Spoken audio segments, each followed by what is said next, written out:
আমি একটু আমার জীবনের একটা ছোট্ট গল্প শেয়ার করি আপনাদের সাথে যে আমি যখন পঞ্চম শ্রেণীতে পড়ি ২০০২ সাল। তো তখন প্রথম আলো পত্রিকায় একটা প্রতিবেদন আসে যে ট্যালেন্ট পুলে বৃত্তি পেয়েছে এরকম ৩ জনের ছবি এবং তারা সারা বাংলাদেশে প্রথম, দ্বিতীয় এবং তৃতীয় হয়েছে। তো আমি চিন্তা করলাম যে ট্যালেন্ট পুলে বৃত্তি তো অনেকেই পায়, কিন্তু সারা বাংলাদেশে প্রথম, দ্বিতীয় বা তৃতীয় কয়জন হয়? তো আমি খুব অনুপ্রাণিত হলাম। আমার মা একজন শিক্ষিকা এবং আমি আমার মাকে যে বললাম যে মা আমিও এরকম হতে চাই। তো আমার মা বললেন যে ঠিক আছে, তুমি লেগে থাকো। তো আমি বৃত্তি পরীক্ষা দিলাম এবং ২০০৩ সালে বৃত্তি পরীক্ষার রেজাল্টও আসলো। তখন ৪০০ মার্কসের পরীক্ষা হতো। তো আমি ৪০০-তে ৩৯৬ পেয়েছিলাম এবং সারা দেশে মেয়েদের মধ্যে আমি প্রথম ছিলাম, সম্মিলিত দ্বিতীয় ছিলাম। তো ওই সময় তৎকালীন প্রধানমন্ত্রী ছিলেন খালেদা জিয়া, ওনার কাছ থেকে আমি গোল্ড মেডেলও পেয়েছি। তো আমি যদি আমার কথা বলি যে আমার স্কুল জীবনে আমি কখনো দ্বিতীয় হইনি, আমি সবসময় প্রথম ছিলাম। কলেজ জীবনেও আমি প্রথম ছিলাম। তো তারপরে আমি চিন্তা করলাম যে আমি আর্কিটেকচার পড়বো, কারণ আমার আর্ট ভালো লাগে, সায়েন্স ভালো লাগে। আর্কিটেকচারে আসলাম, প্রথম বর্ষেও ভালো ছিলাম, কিন্তু যেটা হলো যে আস্তে আস্তে আমার মধ্যে একটা ইনসিকিউরিটি কাজ করতে শুরু করে। আপনারা যারা ক্রিয়েটিভ ওয়ার্ল্ডে আছেন তারা হয়তো জানেন যে আর্ট অথবা মানে যে কোনো ক্রিয়েটিভ জিনিসে যেটা হয় যে সেটার দুইটা দল থাকে, সেটা হচ্ছে একজনের ভালো লাগে এবং একজনের ভালো লাগে না, এরকম। তো আর্কিটেকচার জিনিসটাও এরকম যে আমি যেটা ডিজাইন করে নিয়ে যাব সেটা কারো ভালো লাগতে পারে, নাও লাগতে পারে। পুরোটা জিনিসই আসলে ডিপেন্ড করে যে আমি কিভাবে সেটাকে প্রেজেন্ট করছি।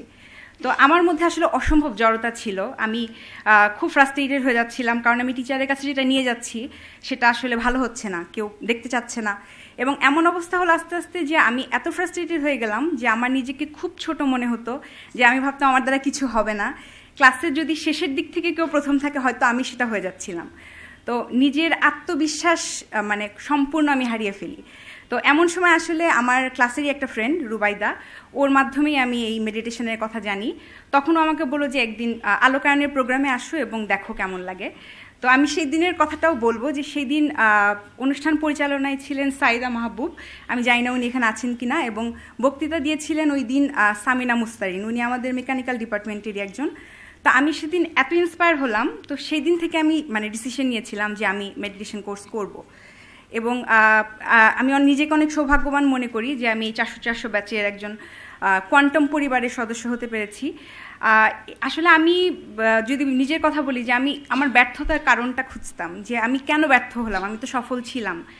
তো আমি যেটা শিখেছি আসলে এখানে এসে এই 4 দিনের কোর্সে, যে আসলে যেটা সবচেয়ে ইম্পর্টেন্ট, যে আমি শিখেছি সফল হতে, কিন্তু আমি ব্যর্থতা থেকে কিভাবে আবার সফল হতে হয় এটা জানতাম না।